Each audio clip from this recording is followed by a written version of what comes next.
पटेल ने अपने हाथ में लिया होता तो 70 वर्षों से कश्मीर की आवाम जिस तबाही को, जिस आतंकवाद का नंगा नाच देख रही है, वो परिस्थितियां कश्मीर में विकसित नहीं हुई होती। ये सब आपकी देन है। इसलिए जो आपने कहा है उसके लिए मैं फिर से आपकी घोर निंदा करती हूँ। और मैं इतना कहना चाहती हूँ अध्यक्ष महोदय,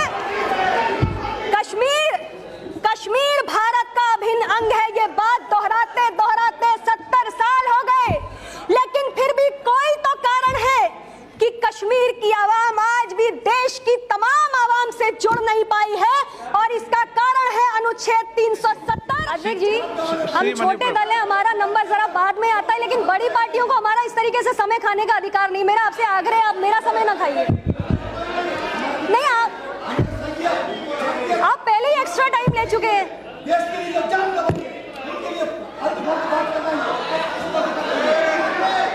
माननीय सदस्य,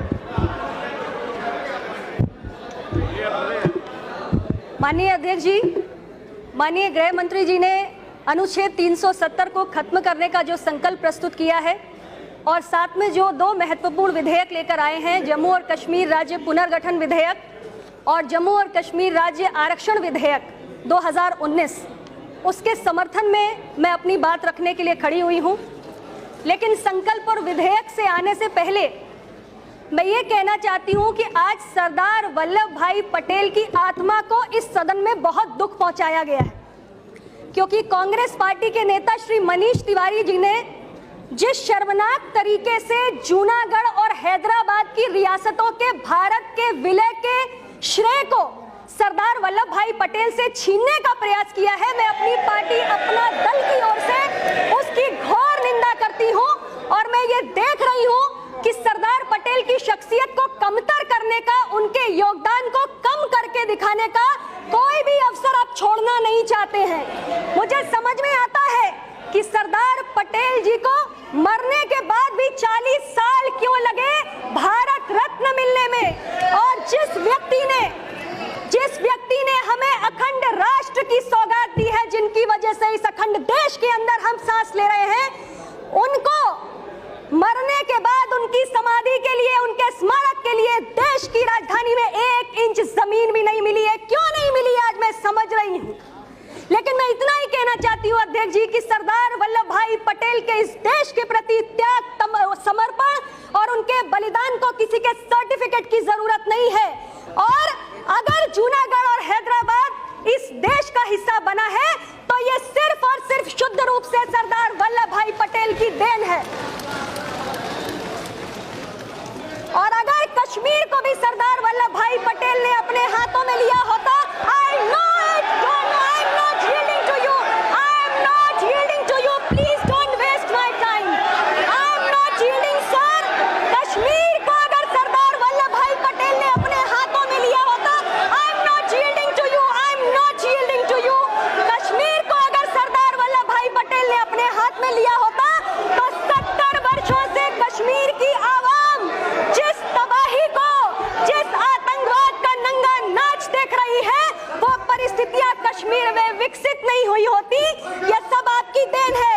इसलिए जो आपने कहा है उसके लिए मैं फिर से आपकी घोर निंदा करती हूँ। और मैं इतना कहना चाहती हूँ अध्यक्ष महोदय,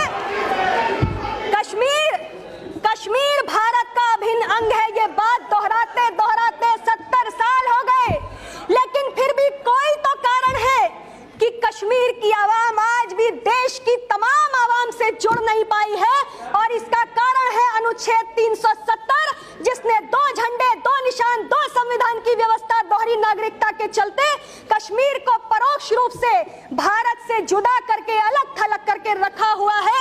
हमारे गृह मंत्री जी ने कल इस बात को और आज भी विस्तार से बताया कि कैसे देश के तमाम महत्वपूर्ण कानून कश्मीर के अंदर लागू नहीं हो पाते हैं, जिसमें राइट टू इंफॉर्मेशन भी हमारा एक कानून है जो लागू नहीं हो पाता।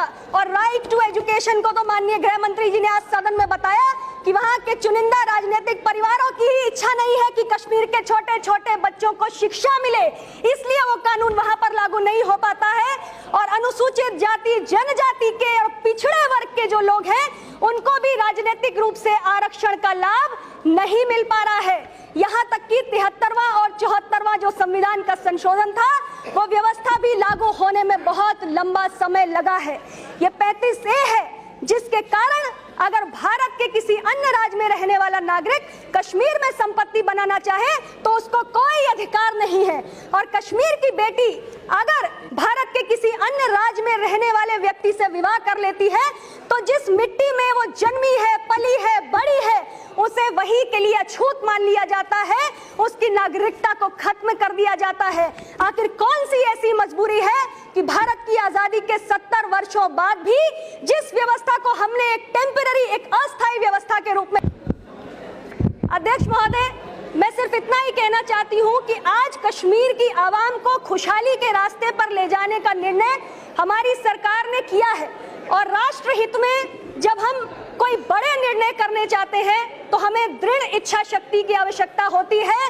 वही दृढ़ इच्छा शक्ति जो सरदार वल्लभ भाई पटेल ने दिखाई थी जब 565 रियासतों का विलय करके भारत गणराज्य बनाया था, और उसी तरीके का कमिटमेंट और रिजॉल्व हमारे देश के प्रधानमंत्री और माननीय गृह मंत्री जी ने दिखाया है। मैं इसके लिए उनको बधाई देती हूं और इतना ही कहना चाहती हूं कि धारा 370 के कारण घाटी में लोकतंत्र का दमन हुआ, भ्रष्टाचार बढ़ा। अन्य राज्यों की अपेक्षा भारत की सरकार बहुत बड़ा पैकेज इस राज्य को देती रही, लेकिन इनका विकास नहीं हुआ। जम्मू और कश्मीर की आवाम विकास चाहती है, खुशहाली चाहती है, आगे बढ़ना चाहती है और कुछ चुनिंदा राजनीतिक परिवारों की बंधक बनकर रहना नहीं चाहती है। इसलिए आज का जो फैसला है उसके लिए मैं पुनः सरकार को बधाई देती हूं कि आपका ये फैसला सिर्फ भारत के भूगोल को नहीं बल्कि भारत के इतिहास को भी बदलने जा रहा है और देश के प्रथम गृह मंत्री सरदार वल्लभ भाई पटेल जी ने जो सपना देखा था उसको पूरा करने की दिशा में आगे बढ़ रहा है। इन्हीं शब्दों के साथ अध्यक्ष जी, हम छोटे दल हैं, हमारा नंबर जरा बाद में आता है, लेकिन बड़ी पार्टियों को हमारा इस तरीके से समय खाने का अधिकार नहीं। मेरा आपसे आग्रह है, आप मेरा समय ना खाइए। नहीं, आप पहले ही एक्स्ट्रा टाइम ले चुके हैं।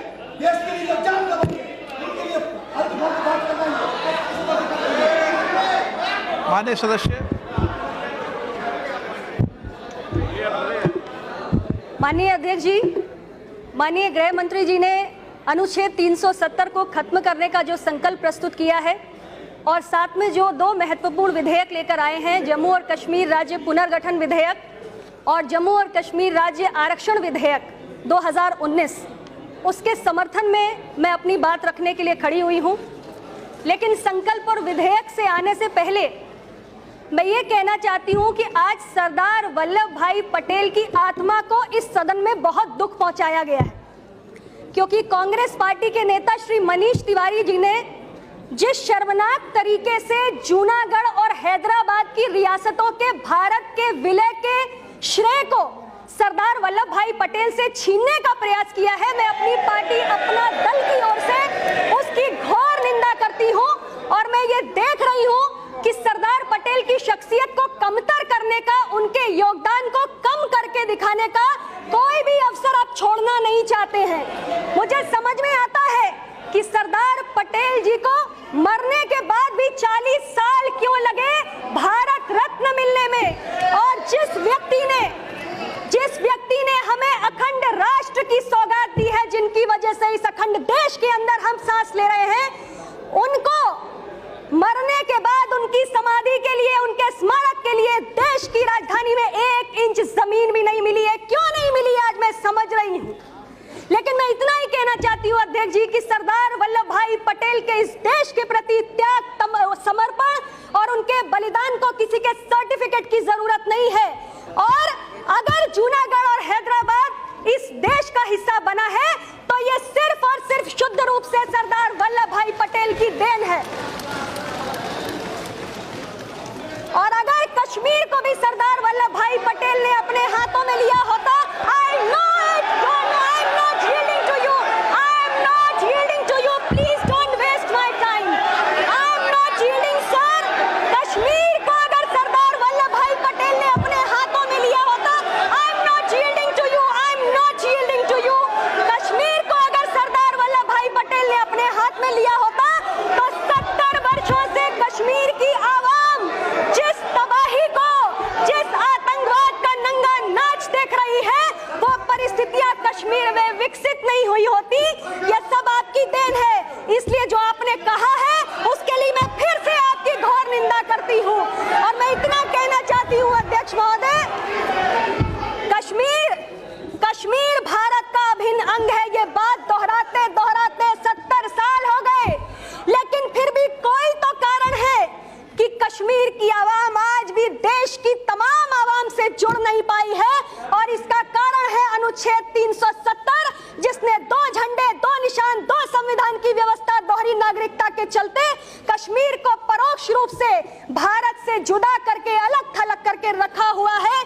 हमारे गृह मंत्री जी ने कल इस बात को और आज भी विस्तार से बताया कि कैसे देश के तमाम महत्वपूर्ण कानून कश्मीर के अंदर लागू नहीं हो पाते हैं, जिसमें राइट टू इंफॉर्मेशन भी हमारा एक कानून है जो लागू नहीं हो पाता। और राइट टू एजुकेशन को तो माननीय गृह मंत्री जी ने आज सदन में बताया कि वहां के चुनिंदा राजनीतिक परिवारों की इच्छा नहीं है कि कश्मीर के छोटे छोटे बच्चों को शिक्षा मिले, इसलिए वो कानून वहां पर लागू नहीं हो पाता है।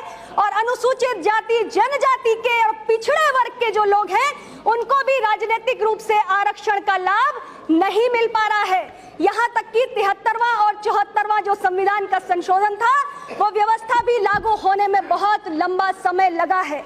ये 35A है, जिसके कारण अगर भारत के किसी अन्य राज्य में रहने वाला नागरिक कश्मीर में संपत्ति बनाना चाहे तो उसको कोई अधिकार नहीं है।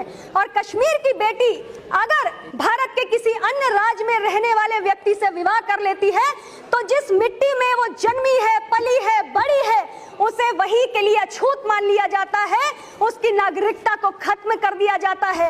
आखिर कौन सी ऐसी मजबूरी है कि भारत की आजादी के 70 वर्षों बाद भी जिस व्यवस्था को हमने एक टेम्पररी, एक अस्थायी व्यवस्था के रूप में, अध्यक्ष महोदय, मैं सिर्फ इतना ही कहना चाहती हूं कि आज कश्मीर की आवाम को खुशहाली के रास्ते पर ले जाने का निर्णय हमारी सरकार ने किया है।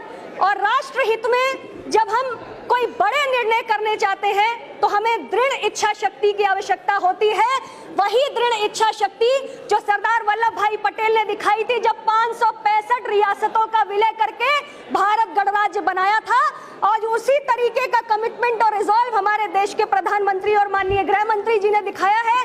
मैं इसके लिए उनको बधाई देती हूं और इतना ही कहना चाहती हूं कि धारा 370 के कारण घाटी में लोकतंत्र का दमन हुआ, भ्रष्टाचार बढ़ा।